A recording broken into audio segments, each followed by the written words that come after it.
하나님 말씀은 고린도전서 10장 1절부터 4절까지 먼저 읽겠습니다. 형제들아, 나는 너희가 알지 못하기를 원하지 아니하노니 우리 조상들이 다 구름 아래에 있고 바다 가운데로 지나며 모세에게 속하여 다 구름과 바다에서 세례를 받고 다 같은 신령한 음식을 먹으며 다 같은 신령한 음료를 마셨으니 이는 그들을 따르는 신령한 반석으로부터 마셨으며 그 반석은 곧 그리스도시라. 원전으로 다시 보는 고린도전서 오늘 10장입니다.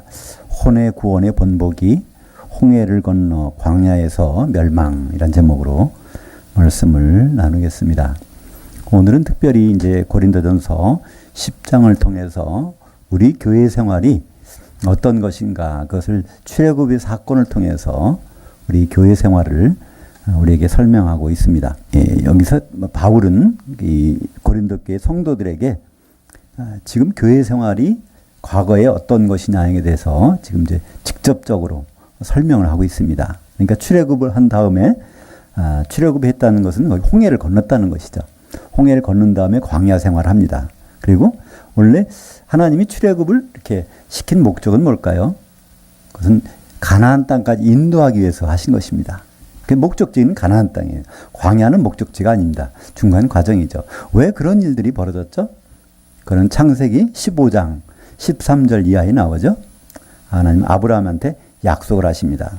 그래서 너희 자손들이 이방 땅에 가서 종살이를 하다가 그리고 나서 다시 이 땅으로 데리고 오리라. 다시 가나안 땅으로 데리고 오시겠다는 그 약속을 창세기 15장에 나오죠.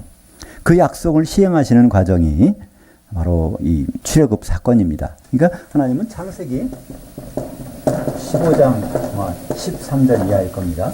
여기에서 이 가나안 땅,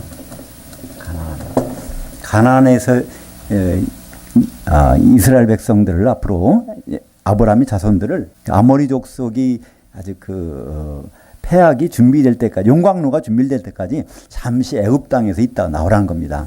400년 동안 있다가 나오는데, 근데 사실은 가나안 땅에 들어갔다가 나올 때는 430년 만에 나오죠. 430년 만에 나오는 이유는 가나안 땅에 들어가는 순간에는 요셉이 국무총리였기 때문에 30년 들어가서 30년 동안 국무총리를 했습니다. 요셉은 30세에 국무총리가 돼요. 그 다음에 7년 동안 풍년이 들어가지고 곡식을 쌓아놓은 다음에 이제 7년 흉년이 되는데 두 번째 해, 그러니까 국무총리가 돼가지고 9년이 됐을 때 이 가족들이 전부가 이주를 하게 됩니다. 이스라엘 70명이 이주를 해서 거기서 30년 더 국무총리를 합니다. 근데 그 바로가 죽어버렸어요. 다른 왕이 되니까 그때는 요셉을 인정 안 합니다. 그럼 당장 요셉은 그 모든 이스라엘 족속들과 더불어서 노예 생활을 해서 이제 400년 동안 노예 생활을 하게 되죠. 그 430년 되는 해, 노예 생활로만 따지면 400년 되는 그때 거기서 나오게 되죠. 나와서 홍해를 건너서 가나안 땅까지 가야 되는데 광야를 거쳐서 여기에 뭐가 있죠? 여기에서 요단강원에서 가나안 땅으로 이렇게 들어가게 되는 것입니다. 그죠? 갈 때는 바로 갔는데 올 때는 광야를 통해서 요단강을 거쳐서 동쪽에서 서쪽으로 들어가는 거죠. 이렇게 들어가는 과정이 출애굽의 과정입니다. 이 과정을 여기서 구름 아래에 있고 바다 가운데로 지나며, 그래서 이 바다 가운데 홍해를 지났고 여기서 구름 기둥 불기둥을 통해서 여기 통과했잖아요. 그 과정을 설명하고 있죠. 거기서 또 세례를 받고, 세례라는 건 잠긴다는 겁니다. 그죠? 사실 홍해에서 그들은 잠기지는 않았어요. 그런데 실질적으로 잠긴 거나 마찬가지죠. 왜냐면 그 속에 들어가면 빠져야 되는데 물은 사실 높이 있거든요. 옆에 있어서 그렇지. 지금도 우리는 물 세례를 받을 때, 줄 때 그렇게 하죠. 그죠?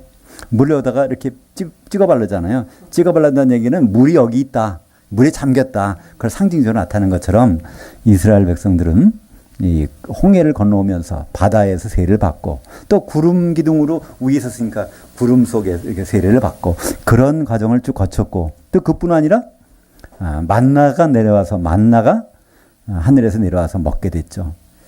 그들이 아무런 어떤 농사 짓는 기술이 많이 있다고 해도 아무 소용없어요. 광야에는 그 농사를 못 지니까 하나님이 만나를 내려주셔야 된다는 거죠. 아담은 어떻게 했죠? 결국은 네가 이 밭에서 나는 것을 먹어라. 근데 이 광야에 나온 이 사람들은요, 밭에서 나온 걸 먹을 수가 없어. 척박하고 이게 비도 안 내려오니까 농사도 못 짓고. 근데 먹을 수 있게 해주셨단 말이야. 만나를 통해서 먹여주시고. 또 목마른데 어떻게 하면 광야에 물도 없는데? 근데 반석을 치니까 거기서 생수가 나오잖아요. 물이 나오잖아요. 근데 이 광야에서 한 곳에 있는 것이 아니라 여기저기 한 38년 동안을 헤맸으니까 그때 여기저기 다녀야 되는데 가는 곳마다 반석을 치면 물이 나왔다는 거예요. 그래서 여기서 표현 어떻게 하죠? 따르는 반석. 이스라엘 백성을 따라다니는 반석에서 물이 나왔다. 그 반석은 누구냐면 예수 그리스도시다. 이렇게 얘기하는 겁니다. 그러니까 한마디로 교회 생활을 출애굽했던 이스라엘의 광야 생활로 이렇게 설명을 하고 있는 것입니다. 지금 교회는 어떻게 시작이 되죠? 바로 예수님 말씀하신 것처럼 너는 베드로라 내가 이 반석 위에 내 교회를 세우리니. 근데 이 반석이라는 것은 베드로는 반석의 조각이니까 12조각이 모이면 하나의 반석이 되잖아요. 그래서 이 사도라는 것은 예수님의 분신 조각이라고 했죠.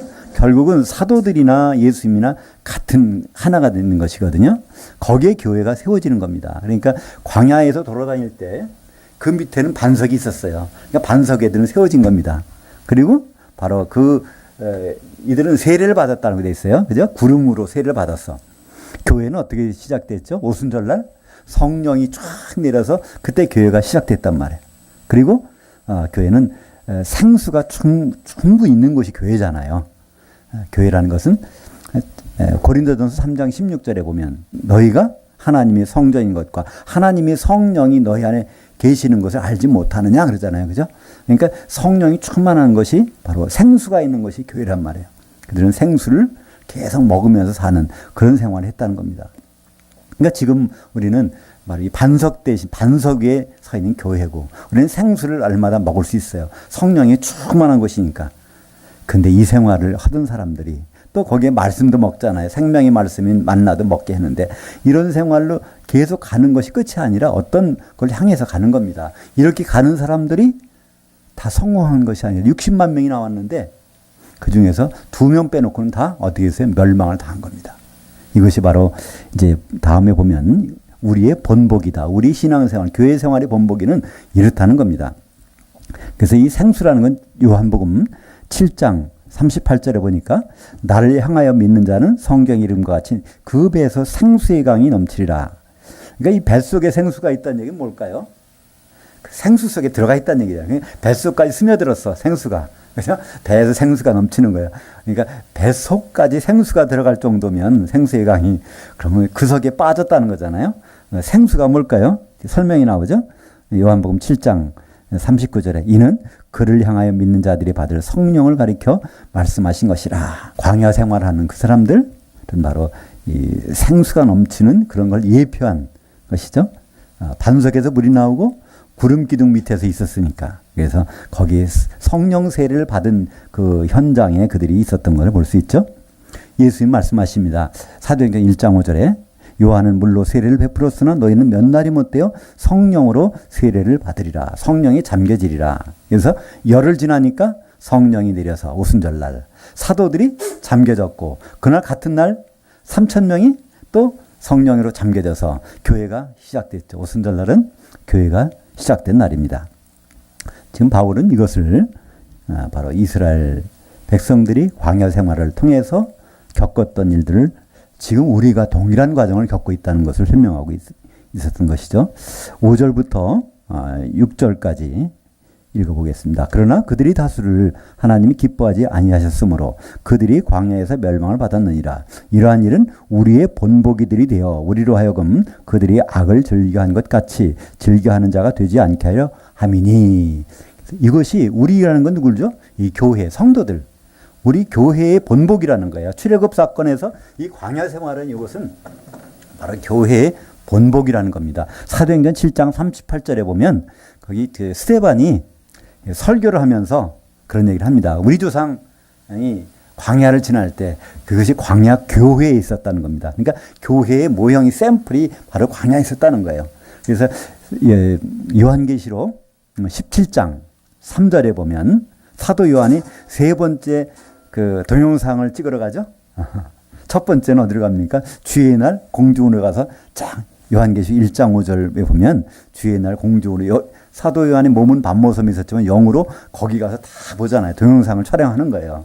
그러다가 요한계시록 4장 2절에 보면 이리로 올라오라 그래서 셋째 하늘로 올라가서 거기서 동영상을 쫙 촬영하는 거예요. 쭉 가다가 이제 17장 3절에 가면 사도 요한의 영을 어디로 데리고 가요? 광야로 데리고 가서 거기서 쭉 보여주시는데 그 광야의 모습이 보니까 그 음녀가 있고 또 그 성이 큰 성 바벨론이고 바로 타락한 교회 모습. 그러니까 7년 환란기의 교회의 모습들을 쫙 보여주는 그게 광야란 말이에요. 그게 바로 교회라는 것을 알 수 있죠. 그러니까 요한계시록에서는 교회라고는 안 했지만 광야로 데리고 가서 보여줍니다. 언제 교회냐면 7년 환란기의 교회 모습이 사도행전 요한계시록 17장과 18장의 내용들이죠. 그래서 이 광야는 이 교회의 모습으로 성경에 여러 번 나오는데 오늘 고린도전서 10장에도 이 광야를 바로 교회의 모습으로 예표로 소개해주고 있습니다. 그래서 이 6절에 보니까 이것이 우리의 본보기라는 거예요. 예, 고린도 교회에게 말씀하는 거죠. 교회의 본보기가 이스라엘 민족의 홍해를 건너서 광야 생활. 홍해를 건넜다는 건 뭐죠? 거듭났다는 거죠. 예, 거듭난 사람들이. 그러니까 이 세상에서 나온 사람들, 애굽이란 세상에서 단절돼 가지고 세상에서 나온 사람들이 이제 바로 이스라엘 백성들이죠. 그것이 본보기가 되었다. 다른 말로는 예표라고 이렇게 말할 수 있는데 미리 그걸 보여준 겁니다. 미리. 그래서 이것은 우리로 하여금 그들이 악을 즐겨하는 것 같이 즐겨하는 자가 되지 않게 하려 함이니. 왜 출애굽기를 기록해서 그걸 알게 했을까 하면 우리가 똑같은 걸 밟지 말라고 한다는 것입니다. 우리 구원받았다고 한 번 구원받은 건 영원한 구원이다. 우리는 구원받았으니까 이건 누가 없이 할 수 없어. 우리는 다 끝났어. 이렇게 하는 그런 것이 아니라는 거예요. 우리가 영적인 구원, 거듭났다는 것은 그때부터 본격적인 구원이 시작되는 겁니다. 이 본격적인 구원이 뭐죠? 혼의 구원이죠. 우리는 영은 각자 개인적으로 받습니다. 아담 때 범죄해서 영이 다 죽었는데, 그래서 우리는 어머니 뱃속에서 나올 때부터 영이 죽었는데 그것이 이제 살아나는 과정, 그것이 영의 구원이고 거듭남이라고 그러죠. 그때부터 이 성령께서 우리와 함께 할 수 있는 거예요. 그죠? 우리가 살아나면 성령이 우리를 거듭나게 해주시는 것이 아니라 우리가 거듭나게 되면 성령께서 우리와 함께 하실 수 있는 그 계기가 된다는 것입니다. 그때부터 이제 믿음이 시작되고 베드로전서 1장 9절에 보면 믿음의 결국은 혼의 구원을 받음이라. 그래서 혼까지 구원받는 것. 혼이라는 건 우리 자신입니다. 우리가 생각하고 느끼고 하는 것은 혼이에요. 혼 속에다가 하나님이 영을 집어넣으신 건데 영이 죽었다가 살아나면 이게 하나님과 통하는 안테나와 같은 거죠. 그러니까 하나님과 소통할 수 있는 시작하면 이제 우리가 바뀌어야 되죠. 오늘 거듭났어요. 근데 갑자기 제가 바뀝니까? 인격이 바뀝니까? 감정이 바뀝니까? 똑같잖아요. 그죠? 구원받은 사람 오늘 구원받았는데 똑같아요. 그것은 영이 살아난 것뿐이지 혼은 점점 이게 변화가 되는 변하는 과정. 그것을 성화라고 그런 단어를 쓰기도 하는데 이 성화는 개인적으로는 불가능합니다. 옆에 누구가 있어야 돼요. 두세 사람이 모이는 곳에 성령이 함께 계시니까 성령을 통하지 않고 성화는 불가능하거든요. 교회 생활을 시작해야 되는데 출애굽한 이스라엘 백성들은 나오자마자 그때부터 불평불만해서 언제까지 죽을 때까지 불평불만 하잖아요. 그래서 그들이 광야에서 멸망받은 것 같이 60만 명, 그러니까 여기서 60만 명은 20세 이상의 장정만 60만 명이에요. 그들이 2명 빼놓고는 여호수아 갈렙 빼놓고는 가나안 땅에 들어가지 못하고 다 멸망을 받습니다. 우리가 보면 이 확률이 참 적은 거예요. 물론 이렇게 죽은 사람들이 불못 가는 것은 아닙니다. 그죠? 불못은 다른 거예요. 그건 백보자 심판을 받고 가는 거니까. 백보자 심판이 있기 전에는 불못 가는 사람은 아무도 없어요. 나중에. 근데 이 사람들은 일단 뭘까요? 가나안 땅에는 못 들어가는 거예요. 그죠? 가나안 땅에 못 들어. 그러니까 결국은 지금으로 말하면 우리는 이제 천년왕국에 못 들어가는 그런 개념이에요. 교회 생활. 근데 이들이 한 것들, 광야에서 한 것들이 악을 행한 것이 4가지가 나옵니다. 첫째는 우상 숭배, 둘째는 음행이죠. 셋째는 하나님을 시험하고, 넷째는 주를 시험하고 하나님을 원망하고. 이것이 바로 광야 생활하던 사람들에게, 거듭난다는 사람들에게 있었다는 얘기입니다. 지금도 교회 생활 하다 보면 이런 것이 얼마든지 일어날 수 있다는 거예요. 왜냐하면 본보기니까. 교회 생활 한다고 하는 사람들이 우상숭배, 우상이라는 건 뭘까요? 경배의 대상이 하나님만이 경배해야 되는데 다른 걸 더 좋아하는 거, 다른 걸 우선순위를 두는 거예요. 그리고 이 음행이라는 건 뭐죠? 우리의 사랑의 대상은 예수님, 그분이 우리 약혼자고 결혼할 대상이잖아요. 근데 다른 걸 더 좋아하게 돼. 이것 음행이란 말이죠. 시험하는 거, 주를 시험해요. 주님에 대해서 그거를 과연 한번 주님을 테스트해 보는 거예요. 그것을. 정말 주님을 믿는다면 테스트 해보겠어요? 안 믿어지니까 테스트 해보는 거지. 그리고 마지막으로 원망하는 거. 하나님을 이스라엘 백성들 여기 와서 원망을 합니다. 거기 있을 때는 외에도 참외도 먹을 수 있고 부추도 먹을 수 있고 마늘도 먹을 수 있고 다 있는데 여기는 그거 없지 않냐. 여기 그러니까 그런 걸 자꾸 원망을 하는 거예요. 이 네 가지에 대해서 광야 생활. 근데 이거 어떻게 보면 우리 교회 생활도 비슷하지 않아요? 이거 있지 않을까요? 우상숭배. 얼마든지 물론 꼭 카톨릭에서 하는 뭐 마리아를 숭배하는 거 그거 아니래도 우리는 이 우상숭배는 결국 탐심, 골로새서 보면 탐심이잖아요. 다른 거를 탐하는 마음이 생겨. 그것이 우상숭배라는 거예요. 하나님 주신 것을 만족을 못해. 그러면 그게 우상숭배라는 거예요. 그 다음에 음행, 예수님 이외에 다른 데를 보고 아주 좋은 마음을 갖는 거예요. 그죠? 더. 그리고 시험하는 거. 정말 하나님이 정말 이거 될까 안 될까? 하나님이라면 안 되면 내가 약 먹으면 되지만 그렇다면 하나님한테 한번 테스트 해보지. 안 되면 병원에 가보지만 여러 가지 이제 그런 하나님을 전적으로 의지하지 않는 것. 하나님의 의도를 생각하지 않고 한번 테스트 해보는 것. 그다음에 원망하는 것. 우리가 예수 믿고 나서 안 믿을 때는 마음대로 할 수 있었는데 지금은 내가 마음대로 할 수도 없고 그렇다고 하나님이 또 다 이루어주시는 것도 아니고 얼마나 이스라엘 백성 같이 그렇게 할 수가 있느냐. 이거 참 바울은 그냥 그 본보기로 설명을 출애굽한 이스라엘 백성들이 광야 생활을 교회 생활로 이렇게 하고 있습니다. 사실 이스라엘 백성들은요. 출애굽해가지고 모세가 잠깐 하나님 보러 갔어요. 하나님 말씀을 받으러 갔는데 시내산에 내려오려 되는데 안 내려온단 말이에요. 근데 이들은 어떻게 하죠? 우리 하나님을 예배해야 되는데 왜 안 내려오지? 그래서 그들은 결심을 합니다. 금붙이들 다 내려오는 거예요. 이렇게.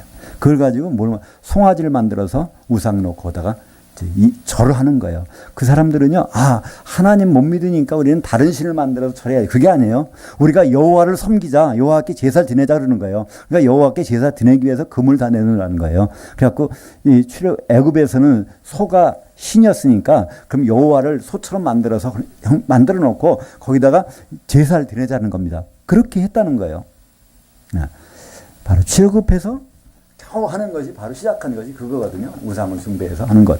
그들 나름대로는 의지는 선해요. 여호와를 섬기기 위해서는 이렇게 해야 된다는 겁니다. 네, 우리도 그렇잖아요. 하나님께 찬양하기 위해서, 하나님을 높이기 위해서, 하나님을 기쁘게 해드려 우리는 이거 합시다 막 하는 거예요. 어떻게 보면 아론과 이스라엘 백성들이 모세가 늦게 와서 우리가 하나님을 예배에 늦어지면 안 되잖아. 자기들끼리 만들어서 하다가 그런 일을 벌인 것처럼 그것이 출애굽기 32장 6절에 그래서 먹고 마시면서 이 먹고 마신다는 건 뭘까요? 그 우상에 들여놓고 그걸 같이 나눠 먹었다는 거잖아요. 민수기 25장 1절에 보니까 이스라엘이 시딤에 머물러 있더니 그 백성이 모압의 여자들과 음행하기를 시작하니라. 또 음행도 해요.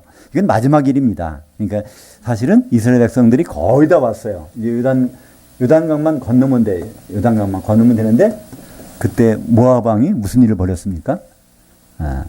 발락이 발람을 초청해다가 저들을 저주해서 우리 못 오게 하자. 그래서 발람을 초청해서 하긴 맞는데 발람이 어떻게 하죠? 오히려 이스라엘을 축복하고 이 모압을 저주하잖아요. 그걸 끝났으면 되는데 나중에 신명기 보면요. 발람이 돈 받고 어떤 그 계책을 일러준 거예요. 그래서 그대로 한 겁니다. 그 계책이 바로 이스라엘 백성들은 음행을 너무 좋아하니까 그런 여자를 창녀들을 많이 붙여서 거기다 놔두면 그들은 그거로 완전히 망하게 된다는 것을 이 발람이 발락에게 전해줘서 그걸 가지고 한 겁니다. 그 전해주는 대가로 돈을 받았나 봐요. 성경에서는 그렇게 얘기하고 있습니다. 그러니까 그것을 따라서 이제 음행을 하게 되는 겁니다. 그리고 민수기 21장에 보면 이 이스라엘 백성들이 여기까지 데려다 놓고 우리를 고생시키느냐 며 원망 불평불만을 합니다. 그때 불뱀이 나타나서 많은 사람들이 죽어버렸죠. 그때 놋뱀 사건이 나오잖아요. 놋뱀을 달아서 장대에 다니까 그걸 쳐다본 즉 살더라. 그때 그것을 오늘 바울은 이렇게 얘기합니다. 19절에 그들 가운데 어떤 사람들이 주를 시험하다가 뱀에게 멸망을 당했나니 우리는 그들과 같이 주를 시험하지 말자. 그러니까 이 정도는 해도 괜찮겠지. 이렇게 생각하는 거예요. 하나님 원망해도 괜찮아. 우리는 그러니까 별거 아닌 거로 여기는 거예요. 하나님을. 우리가 예수를 믿는데 가장 기본적인 것은 하나님을 두려워해야 됩니다. 하나님은 참 무서운 하나님으로 생각해야 돼요. 사실 그렇거든요. 하나님은 죄가 조금이라도 있으면 같이 있을 수가 없어. 의로우신 분이니까. 그러니까 죄가 나타났다가는 그냥 없어져 버린단 말이에요. 어둠이 아무리 세도 불을 비춰보세요. 어둠은 달하는 것처럼 하나님은 그런 분인데 그거를 그렇지 않게 생각하는 것. 그러니까 더럽지 않게 생각하는 것. 그것이 너무나 우리가 잘못하는 것이죠. 그거 실수입니다. 우리의 엄청난 실수예요. 우리가 그 안 하려면 하나님이 너무나 무섭다. 너무나 참 우리는 힘든 분이다. 이렇게 생각하게 되면 그럼 우리는 어떻게 해야 되지? 바로 예수 그리스도밖에 없다는 것을 우리는 알게 되는 것이죠. 근데 이스라엘 백성들은 그 부분을 우습게 여긴 거예요. 하나님 원망하고 시험하고 또 우상 만들어 놓고 거기다가 또 숭배하고 음행하고 그런 것들을 하나님 면전에서 마음대로 했던 것을 볼 수 있는데요. 이것이 뭐라고요? 우리의 본보기라는 겁니다. 교회 생활하는 성도들의 본보기가 이렇게 돼 있다는 겁니다. 11절 볼까요? 그들에게 일어난 이런 일들은 본보기가 되고 또한 말세를 만난 우리를 깨우치기 위하여 기록되었느니라. 그러니까 출애굽기를 보시면서 또 민수기를 보시면서 신명기를 보시면서 그 사건들을 말세를 만난 우리들을 깨우치기 위해서 기록해 놨다는 거예요. 여기 보면. 그거는 바로 교회 생활은 말세가 되면 점점 출애굽 사건과 광야 생활 같은 그렇게 갈 수밖에 없다는 것을 미리 알려주고 이걸 아는 사람들은 거기서 정신 차리라는 거죠. 그래서 그런즉 선줄로 생각하는 사람들은 넘어질까 조심하라. 하나님에 대해서 다 한다고 할 수가 없는 거죠. 우리는 그분을 다 알 수가 없어요. 우리가 다 알 수 없기 때문에 우리는 모이는 거예요. 나는 하나님을 이렇게 만났어. 어떤 사람 저렇게 만나서 그걸 다 합해보면 겨우 우리 하나님을 알 수 있지. 아무리 뛰어난 사람이라도 혼자 하나님을 모르는 거예요. 어떤 사람은 너무 교만한단 말이에요. 그죠? 그럴 수가 없다는 거죠. 우리는 하나님에 대해서 알면 알수록 겸손해질 수밖에 없어요. 내가 아는 건 너무 작구나. 그래서 우리는 성도들이 같이 알아야 되겠구나. 그래서 이제 에베소서 3장이죠. 거기 보면 예수 그리스도 아는 방법. 그거는 길이와 폭과 높이와 깊이가 얼마나 큰지를 우리가 같이 알 수밖에 없다는 거예요. 혼자는 불가능하다는 것입니다. 근데 그것을 무시하는 사람들. 그것을 왜 무시할까요? 그는 우리가 자연적으로 하는 것이 아니죠. 우리는 항상 하나님을 믿는 우리가 있다면 그걸 끝나는 줄 알고 있어요. 근데 영적인 세계에서는 제3자가 있어요. 항상 어디에? 여기 가운데 있단 말이에요. 마귀가 있단 말이죠. 마귀는 우는 사자와 같이 삼킬 자를 찾고 있다고 말씀하고 있죠. 베드로전서 5장 8절에 보면, 야고보서 4장 7절에 보면 마귀를 대적하라. 그리하면 피하리라. 그러니까 마귀가 있으니까 대적하라고 그러지 없는데 대적하라고 하겠어요? 성도들에게는 가장 가까이 있는 것이 마귀입니다. 그들이 일터기 때문에 그래요. 마귀는 다른 데 가서 일할 것이 없잖아요. 다 자기 건데. 그러나 이 교회에만 오면 일감이 풍성해. 그래서 그들은 가진 방법으로 할 거란 말이죠. 그것이 우리에게 닥쳐지는 것이 시험입니다. 이 시험은 테스트가 아니라 유혹하는 거예요. 그러니까 마귀는 항상 가까이에서 우리를 유혹하게 돼 있습니다. 그 권한을 받았어요. 언제까지? 예수님이 재림할 때까지. 예수님이 재림하시면 무적의 열쇠를 가져와서 그들을 결박해서 집어넣는데 그 전까지는 가까이에서 우리를 유혹할 것입니다. 그 유혹하는 것은 왜 그럴까요? 우리에서 거기서 자꾸만 견뎌내라고. 그죠? 그럼 나중에 정말 제대로 된 성장을 할 수 있겠죠? 그게 없이 성장하면 온실에서 성장한 것은요, 온실 뚜껑 열리면 금방 죽어버리죠. 그러나 마귀의 그런 시련에도 불구하고 우리가 견딜 수 있단 말이에요. 우리는 그래서 마귀를 대적하라는 말이 있죠. 야고보서 4장 7절에 마귀는 대적하는 겁니다. 대적. 근데 우리는 대적을 좀 이상하게 생각해요. 마귀하고 싸우는 걸 알아요. 그럼 우리는 마귀와 싸울 수는 없어요. 대적이라는 뜻은요, 오뚜기처럼 다시 일어나라는 뜻입니다. 마귀에게 한번 시험을 당하면 쓰러졌다가 다시 일어나라. 원상복귀하라는 뜻입니다. 원상복귀하라. 원래 대적은 그거예요. 그 자리에서 있는 것이지 쫓아다니면서 마귀를 공격할 그것은 성경에 그런 건 없습니다. 바로 대적한다는 것은 넘어질 수 있다는 거예요, 우리는. 그러나 넘어진 채로 있어서는 안 된다는 겁니다. 다시 일어나는 것. 그래서 우리가 이제 보통 신앙생활을 할 때 참 힘이 되는 말씀이 있어요. 이것은 되게 암송하시죠, 그죠? 고린도전서 10장 13절. 전 제가 이제 대학교 1학년 때 내비게이터 선교회라는 데 있었어요. 거기서는요, 하루에 한 39절을 외워야 돼요. 카드를 만들어가지고 그거 외우는 거예요. 근데 그 중에서 가장 기억에 남는 구절 중에 하나가 바로 고린도전서 10장 13절입니다. 같이 한번 읽어볼까요? 사람이 감당할 시험 밖에는 너희가 당한 것이 없나니 오직 하나님은 미쁘사 너희가 감당하지 못할 시험 당함을 허락지 아니하시고 시험 당할 즈음에 또한 피할 길을 내사 너희로 능히 감당하게 하시느니라. 예. 이 말씀 많이 들어보셨죠? 예. 그래서 우리는 항상 시험을 피할 수가 없어요. 당할 수밖에 없어요. 시험을. 왜냐하면 마귀가 활동하는 곳이 바로 이 교회니까. 근데 그들이 우리 하나님은 하나님 뜻 가운데서 허용하시는 거예요. 그죠? 그냥 두면 우리는 제대로 안 자라. 그게 있어야 우리는 제 길로 갈 수 있단 말이죠. 제가 그 전에 한번 그런 말씀 드린 적이 있었는데, 제가 이제 남미 에콰도르라는 곳에 있었을 때 거기 어떤 분의 설교 테이프를 거기 누가 보내줘서 그걸 들은 적이 있었어요. 그랬더니 그 설교하시는 목사님이 그러더라고요. 요즘에는 서울에서 이제 오징어 회를 먹을 수 있다는 거예요. 그전에는 오징어는 회를 서울에서는 먹을 수 없다는 겁니다. 오징어는 너무나 성격이 급해가지고 잡히면 너무 빠딱빠딱 했다가 다 죽어버린다는 거예요. 그래서 그렇게 되는데 이제 어떤 사람이 오징어의 천적이 뭔가 해서 꽃게가 오징어를 잡아먹는데요. 그래서 이제 속초에서 그 오징어 잡은 거에다가 트럭에다 싣고 거기다가 이제 꽃게를 몇 마리 집어넣어서 딱 서울까지 왔는데 꽃게 몇 마리만, 오징어 몇 마리만 없어지고, 이게 다른 오징어들이 긴장을 해가지고 다 살아있다는 거예요. 그다음부터는 그런 방식으로 이게 이제 속초에서부터 이제, 서울까지 운반을 한다는 것입니다. 그러니까 그게 있어가지고, 그 오징어들이 다 살았다는 겁니다. 우리가 마귀가 없다고 생각해 보세요. 어떻게 될까? 요한계시록에 보면요. 20장에 천년왕국이 지난 다음에 마귀를 풀어놔요. 그때 그 사람들이 그 시험을 감당할 수 있을까요? 거기서 백보자 쓰는 사람 아무도 없어요. 다 그건 같이. 그러니까 천년 동안은 잘 지낼지 모르지만 갑자기 마귀를 풀어놓아서 그들을 유혹할 때 거기서 견딜 사람은 아무도 없는 거예요. 그럼 천년왕국은 왜 주셨을까요? 천년왕국은 성도들이 왕노릇 해보라고. 그걸 약속하셨으니까 우리를 왕 같은 제사장들로 왕노릇 할 기간을 주셔야 되잖아요. 그들은 왕노릇 대상자로 삼아주신 것 뿐이지 원래 천년왕국의 주인공은 바로 성도들이거든요. 그래서 성도들에게 그런 기회를 주신 것입니다. 그래서 이 피할 길 주신다는 것은 영어로 하면 엑스트야. 출구예요, 출구. 그러니까 출구가 있다는 거예요. 하나님이 허락하신 그 시험은 반드시 출구가 있습니다. 그러니까 출구가 있으니까 걱정하지 말라는 겁니다.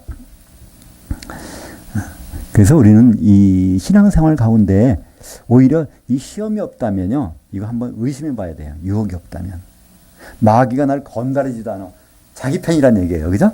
마귀가 자꾸만 건드려. 아직은 그쪽을 안 넘어갔다는 얘기잖아요. 그래서 예수님이 기도를 중에 가르쳐 주신 기도 중에서 주기도문 중에 그런 말씀 있잖아요. 마태복음 6장 13절에 우리를 시험에 들게 말지 하옵시고 그 유혹에 빠지지 않게 해달라는 거예요. 우리 기도가 그 얘기는 뭐냐면 마귀를 의식하며 살게 해달라는 거예요. 그죠? 우리에게는 영적인 원수가 있다는 거예요. 나한테 왜 이런 일이 생길까? 그것이 아니라 너무나 생기는 것이 당연한 거예요. 그죠? 이것을 우리가 어떻게 극복할 수 있는가? 믿음으로. 이것이 우리에게 관건인데, 이거 없었으면 좋겠다? 전쟁이 없었으면 좋겠다? 우리는 기도합니다. 그죠? 뭐 그렇게 할 수 있어요. 근데 그렇게 기도하면 하나님 뜻이 안 이루어지잖아요. 마지막 때가 되면. 처처에 난리와 난리 소문이 퍼지고 전쟁과 기근이 나고 앞으로 주님 오실 때는 그런 일이 벌어진다는 거예요. 그런 일이 반드시 있어야 주님 오신다는 거니까 그러면 우리는 그때 어떻게 해야 될까요? 난리를 없게 해주세요 기도가 아니라 난리가 있어도 믿음을 잃지 않게 해주세요. 그걸 감당하게 해주세요. 오히려 그런 기도가 돼야지 하나님 해야 되는 모든 일들을 이거 없애주세요 하면은 사실 하나님은 그 계획을 어떻게 이행하시겠습니까? 그래서 거기에 빠졌을 때는 또 그걸 구해달라는 기도. 우리를 시험에 들지 말게 해주시고 만약에 악한 자에게 빠졌을 때는 거기서 우리를 구출해 주세요. 그것이 우리의 기도가 되어야 된다고 주기도문에서 말씀하고 있는 것이죠. 데살로니가전서 4장 5절에 이러므로 나도 참다 못하여 너희 믿음을 알기 위해서 그를 보내었노니 이는 혹 시험하는 자가 너희를 시험하여 우리 속을 헛되게 할까 함이니. 여기서 그러니까 이 데살로니가 교회를 생각할 때도 거기에 마귀가 와서 시험을 할 텐데 그걸 이겨야 되는데 그거를 하지 못할까 봐 이제 바울은 염려하고 있는 교회를 굉장히 염려하고 있는 것입니다. 그러니까 그게 정상인 거예요. 교회는 마귀의 시험이 당하고 있는 것이 정상인데 그것을 극복하는 과정이 어떻게 되느냐 그 과정을 하나님은 보고 계실 것입니다. 그렇잖아요. 우리는 시험 본다 그러면 학교 다닐 때 그런 걸 느껴보셨죠? 내일 시험 볼까요? 그럼 좀 이따 봐요. 이따 봐요. 그렇게 하잖아요. 근데 시험이라는 건 사실 어떻게 보면 좋은 것일 수 있어요. 시험이 기다리는 학생이 있다니까요. 시험을 통해서 내가 평가받고 싶은 사람 시험이 기다려져요. 그죠? 그래야 그 다음 단계를 갈 수 있으니까. 모든 그런 마귀의 유혹도 시험도요. 결국은 그걸 통과하게 되면 하나님이 우리를 인정해 주실 거 아닙니까? 그래서 베드로전서 4장 12절에 보면 사랑하는 자들아 너희를 시험하려고 오는 불시련을 이상한 일 당하는 것 같이 이상히 여기지 말라는 거예요. 그런 것들이 온다면 그때 나를 테스트해서 좀 더 다른 단계로 진급시키려고 하시나 보다. 그렇게 생각을 하라는 거예요. 14절입니다. 그런즉 내 사랑하는 자들아 우상숭배하는 일을 피하라. 그래서 결론적으로 이 네 가지가 있죠. 우상숭배, 음행, 시험, 원망 이 모든 것이 있지만 사실은 이것은 하나님 밖의 것을 자꾸만 생각하기 때문에 그렇게 된다는 것이죠. 그래서 이 우상숭배 고린도전서 나오는 8장부터 나오는 우상숭배는 그 당시에는 어떤 것으로 나왔죠? 우상의 제물을 먹는 것으로부터 시작이 됩니다. 우상숭배라는 것은 바로 거기다가 제사를 진 그 뭐를 같이 그 자리에서 먹게 되면 먹고 마신다는 것은요 항상 교제한다는 뜻입니다. 구약의 레위기에 보면 거기에 먹을 수 있는 것과 먹을 수 없는 것을 구별해 놨잖아요. 레위기에 보면 11장에 그러니까 이 굽이 갈라진 것, 되새김질하는 것, 또 이 생선인 경우는 비늘이 있는 것, 그리고 지느러미가 있는 것, 또 이 새인 경우는 곡식을 먹는 거, 벌레 먹는 것만 안 되고 생명이 있는 곡식을 먹는 것만 이제 그런 것만 먹으라는 거예요, 우리 보고. 그 먹으라는 건 결국은 뭐죠? 교제하는 거라는 그런 사람이 나도 돼야 되고 그런 사람과 교제하라는 뜻입니다. 그 뜻을 잘 몰랐어요, 아무도. 근데 사도행전 10장에 보면 그게 나오죠. 이 베드로는 레위기 11장 말씀을 이대로 이런 건 먹으면 안 되지 하고 있었는데 환상 중에 그것이 내려오는 거예요. 거기 보면 그러니까 먹을 수 없는 것들이 쭉 내려오는데 너 이거 잡아먹으라 그런 거예요. 그랬더니 나 이거 먹지 않습니다. 내가 거룩하겠는데 왜 자꾸 안 먹어? 3번 그렇게 하고 난 다음에 이게 싹 없어져 버려서 그 다음에 누가 옵니까? 이방인이 오잖아요. 고넬료가 보는 사람들이 오는 거예요.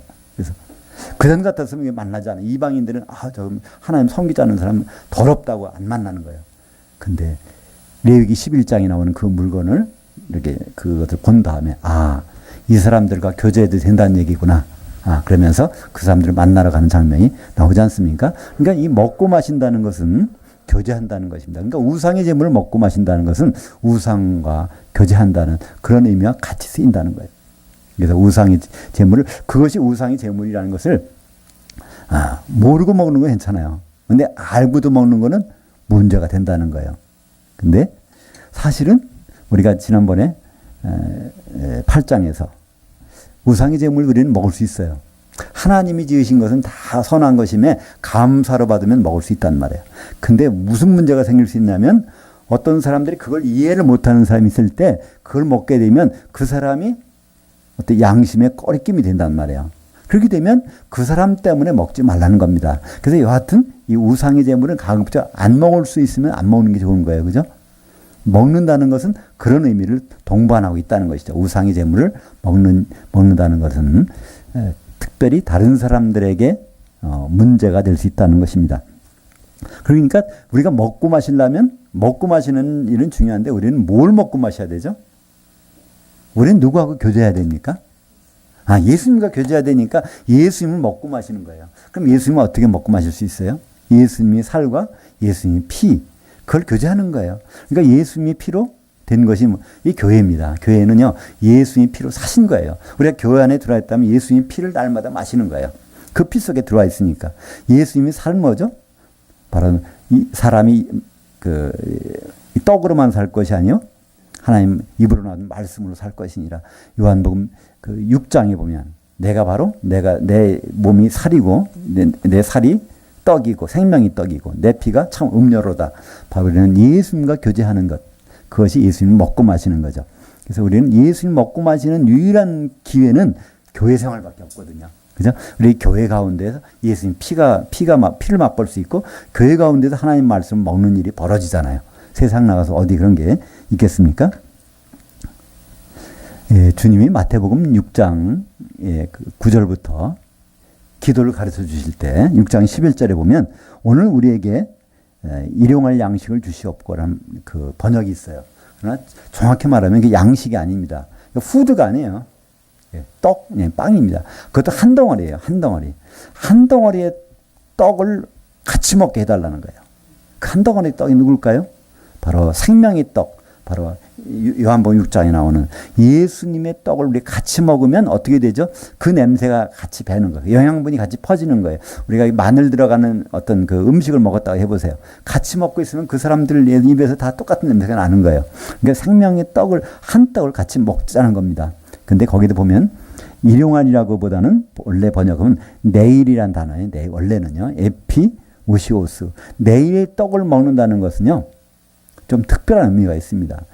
광야에서 예를 들어 만나는 매일매일 그걸 먹어야 돼요. 그죠? 이걸 저장하면 안 돼. 썩어버려. 매일매일 먹는데 내일의 만나, 내일의 떡을 먹는 날이 와요.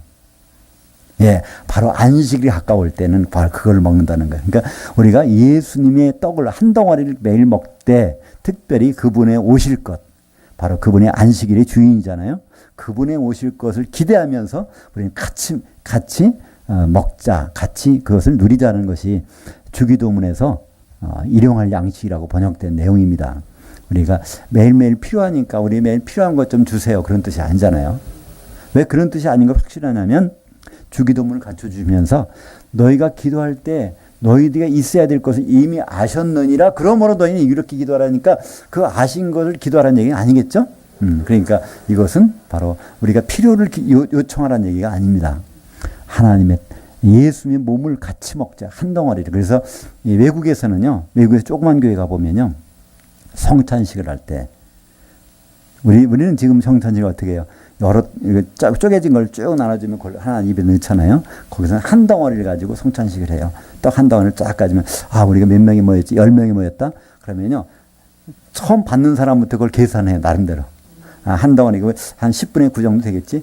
쭉 들어간 마지막에는 이제 10분의 1이 남는 거예요. 그럼 그걸로 한 덩어리 가지고 나눠 먹는. 그래서 이 덩어리가 예수님 몸이고 그걸 우리가 한 조각씩 먹어서 우리가 같이 모이면 다시 예수님 몸이네. 이걸 상징을 계속해서 그런 표현을 하게 그렇게 합니다. 성찬식을. 그래서 이 성찬 그 포도주를 마시는 거 들었습니다. 한 잔에다 마셔요. 한 잔에다 딱 포도주를 담은 다음에 이거를 이게 마시는 사람이 대중으로 해요. 요거 마시면 10사람 마시겠지. 한 사람 혼자 다 마시면 안 되니까. 그러면 이제 마시면서 거기다가 이제 깨끗한 타월로 딱 닦고 그 다음에 다음 사람이 마시고 그 10사람이 딱 마셔서 성찬 같은 피를 같이 나눈다. 같은 살과 피를 나눈다는 그것을 우리가 더 예수 그리스도의 몸이 우리가 모여지면 예수 그리스도의 살과 피가 된다는 것을 기념하는 겁니다. 그러니까 우상에 바친 것을 같이 먹는 거, 그건 그와 교제하는 건데 바로 주님의 살과 피를 대하는 거, 우리는 바로 주님과 교제한다는 그런 것을 말씀하고 있죠. 그래서 여기 바로 이 18절에 보니까 육신을 따라 난 이스라엘을 보라. 제물을 먹는 자들이 그 제단에 참여하는 자들이 아니냐. 그러니까 과거의 구약 시대에는요. 제물을 먹는 제단에 참여하는 자들은 레위인들이거든요. 레위인들은 거기 제단에 참여하는 것을 그냥 먹게 돼 있어요. 그러니까 하나님과 교제하는 것을 얘기를 하죠. 그것처럼 이방인들도 제단에다가 놓고 먹으면 그 이방 신하고 교제하는 거 그와 똑같다. 그러니까 이방인들이 제사하는 거 그런 귀신하고 교제하는 거랑 똑같은 거 아니냐. 여기서 그 말씀을 합니다. 그러니까 우리가 이제 얼마 있으면 이제 추석인데 추석에 제사 지내잖아요. 근데 누구한테 제사 지내는 걸까요? 마찬가지예요. 우리는 조상한테 제사 지낸다고 하는 거잖아요. 근데 사실은 조상한테 제사 지낸다고 하면 성경에서 허락했을 거예요. 그죠? 눈에 보이는 우리 부모도 공경하지 못하는데 눈에 안 보이는 어떻게 공경하느냐? 그래서 만약에 조상이 거기 와서 먹는다 그러면 성경의 논리를 보면 허락을 해야 될 거예요. 근데 그 허락을 안 씁니다. 왜 그럴까요? 조상이 안 오고 대신 누가 와요? 귀신이 오기 때문에 그렇단 말이에요. 조상은 왜 못 오죠? 산 사람이나 죽은 사람이 한번 죽으면요. 그리스도 안에 죽은 사람은 어디가 있죠? 낙원에 가서 쉽니다. 그죠? 그리고 그렇지 않은 사람은 음부에 가 있는데 음부에서 한번 들어가면 나올 수가 없어요. 근데 나올 수가 없는데 어떻게 제삿날 거기 옵니까? 그럼 누가 오죠?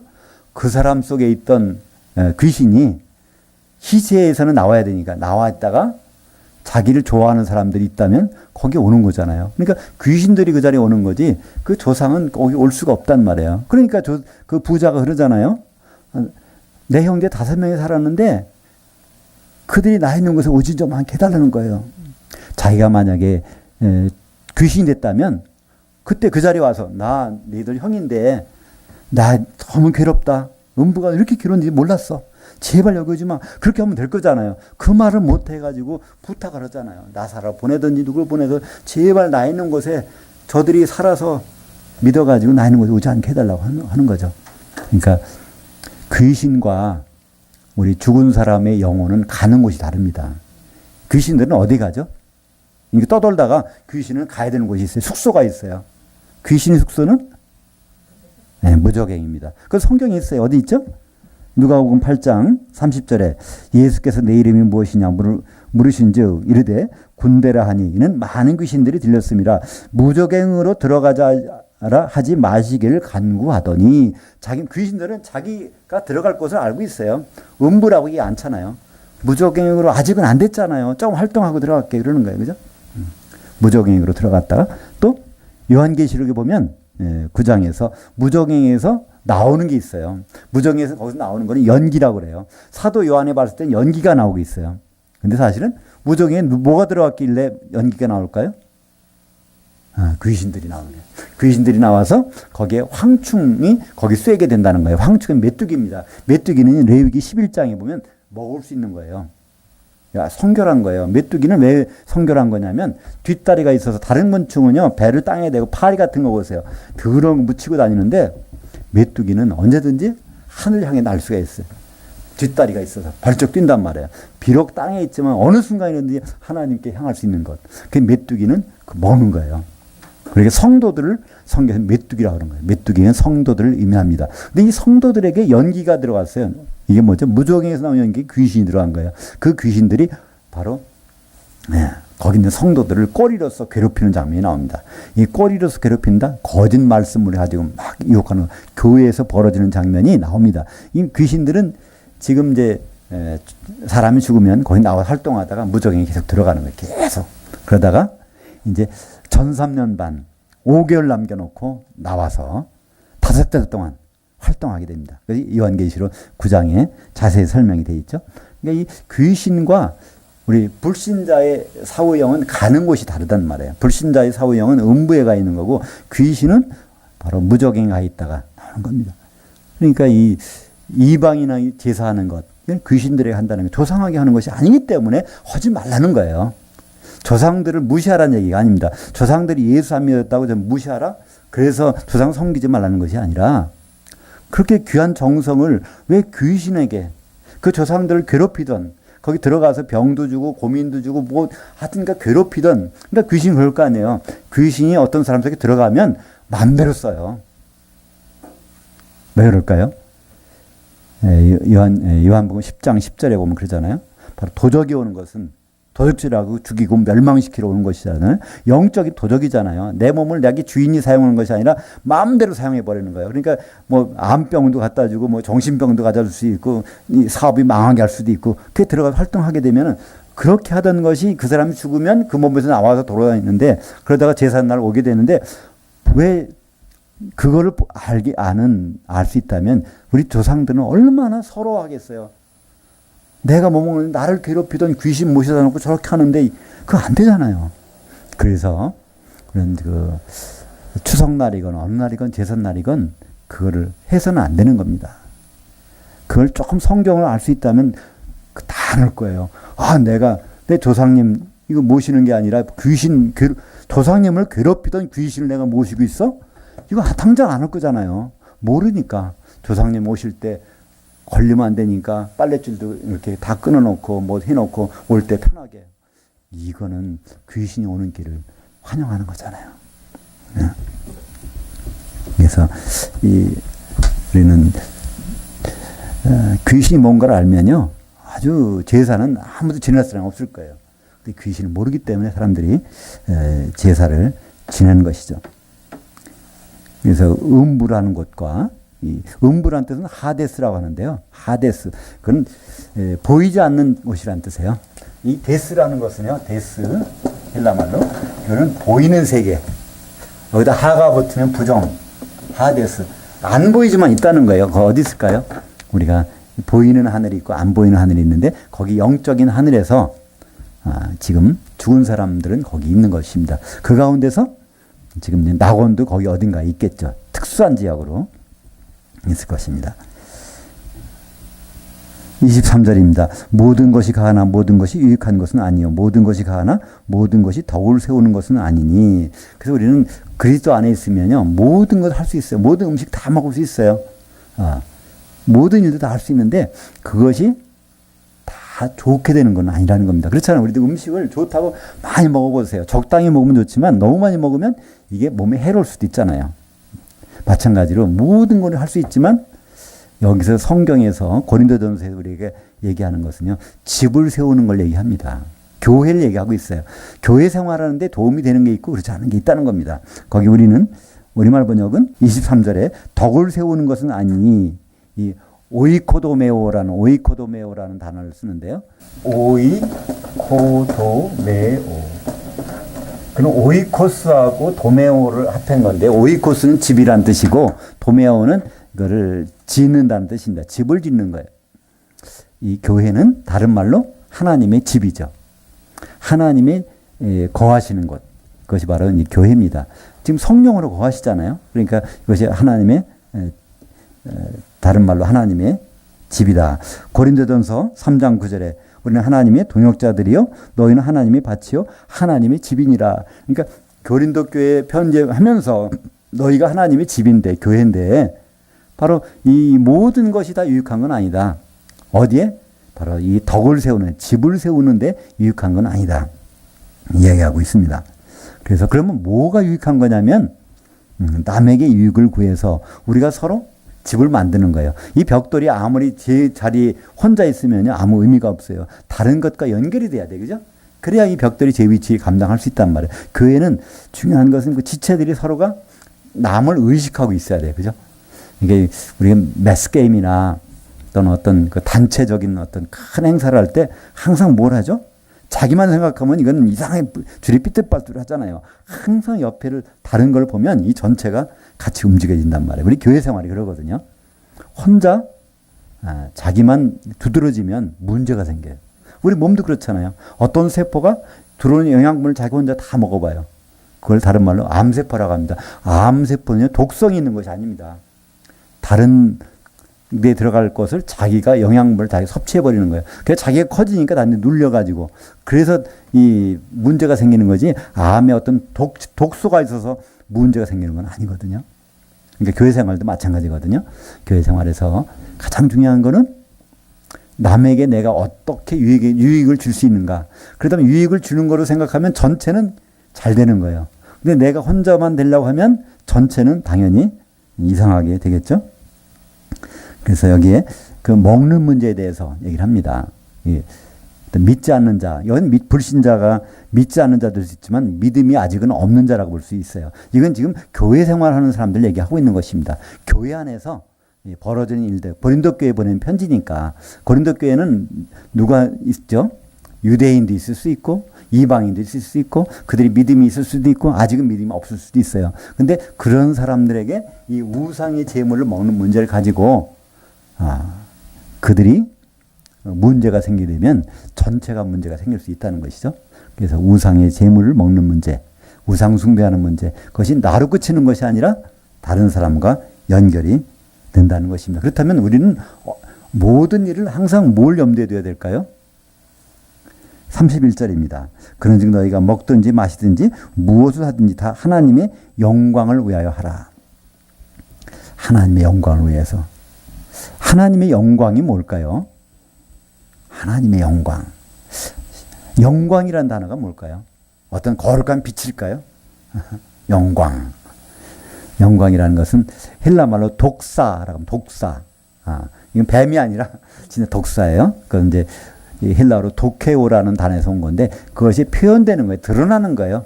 하나님만이 하실 수 있는 일이 드러나면 그 영광입니다. 그죠? 우리가 어떤 일을 계획해서 이게 제대로 됐어. 근데 정말 하나님이 아니고서는 이런 일이 될 수 없는 일이 드러났어. 그럼 하나님께 영광인 거예요. 그죠? 예수님 십자가에 달리신 거, 그 영광이세요. 하나님이신 분이 어떻게 죽을 수가 있어요?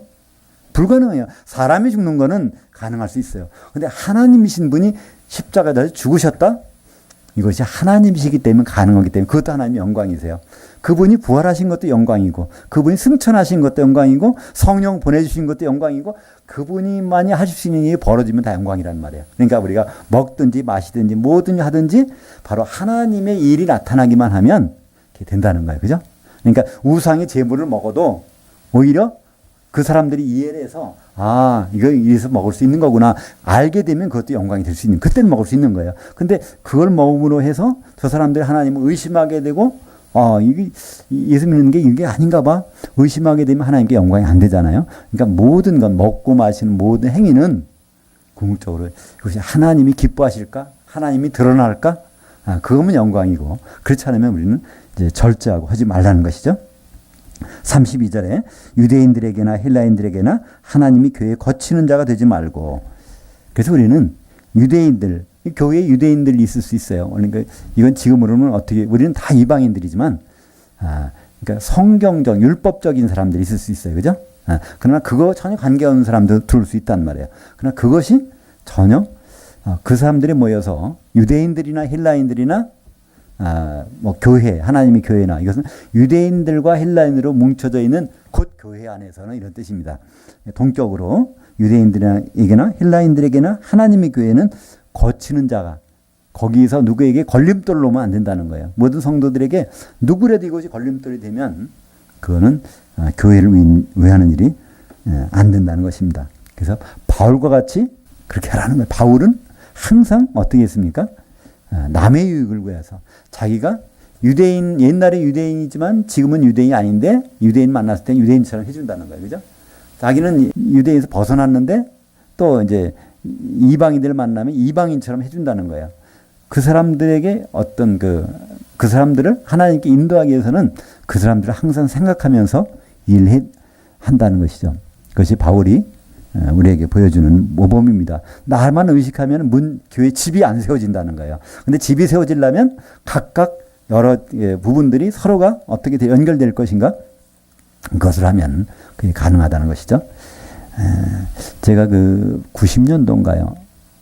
그 회사를 다닐 때 러시아에 출장을 간 적이 있었어요. 근데 러시아 사람들은 굉장히 자기가 하는 것만 해요. 근데 그런 얘기를 해주더라고요. 거기에 한번 수도관을 까는데 거기는 세 팀이 있다는 거예요. 이걸 쭉 파는 팀이 있고 그다음에 관을 까는 팀이 있고 그다음에 이걸 덮는 팀이 있다는 거예요. 근데 하다가 이걸 다 파놨는데 관이 도착이 안 됐어. 근데 이제 시간이 되니까 묻는 팀이 딱 묻는다는 거예요. 자기 일을 하고 갈라야 되니까. 그러니까 그런 러시아는 이런 데다. 그러니까 자기 맡은 것만 해 그래야 배급이 나오니까 그렇다고 아직 안 왔다고 안 하고 있으면 배급 못 받는다는 거예요. 그러니까 덮는 팀은 관이 있거나 말거나 다 덮는다는 거예요. 그러니까 자기 일만 생각하면 그런 일이 벌어질 수 있는 거예요. 근데 교회는 그렇게 만든다는 겁니다. 항상 남의 유익을 생각하면 그것이 결국은 자기의 유익이 된다는 것이죠. 그래서 궁극적으로 구원을 받게 하라. 그러니까 교회에 들어온 사람들이 다 구원을 받게 하라는 것입니다. 지금 여기 들어온 사람들은요, 다 거듭난 사람들이에요. 고린도 교회에 들어온 사람들은 다 영의 구원을 받은 사람들이에요. 근데 이들에게 어떤 구원이 필요할까요? 혼의 구원. 그래서 이 광야 생활은 혼의 구원의 생활입니다. 홍해를 걷는 순간에 영의 구원이 됐어요. 그죠?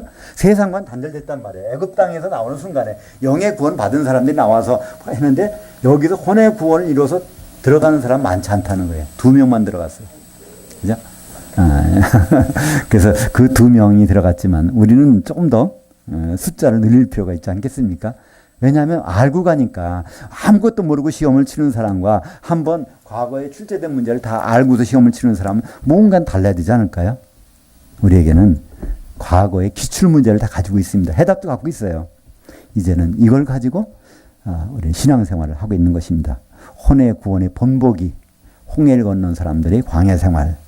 그들은 대부분 광야에서 실패했지만 우리는 이 광야 같은 교회에서 그들이 실패를 알기 때문에 실패하는 수는 상당히 줄어드는 것이 정상인 것입니다. 기도하겠습니다.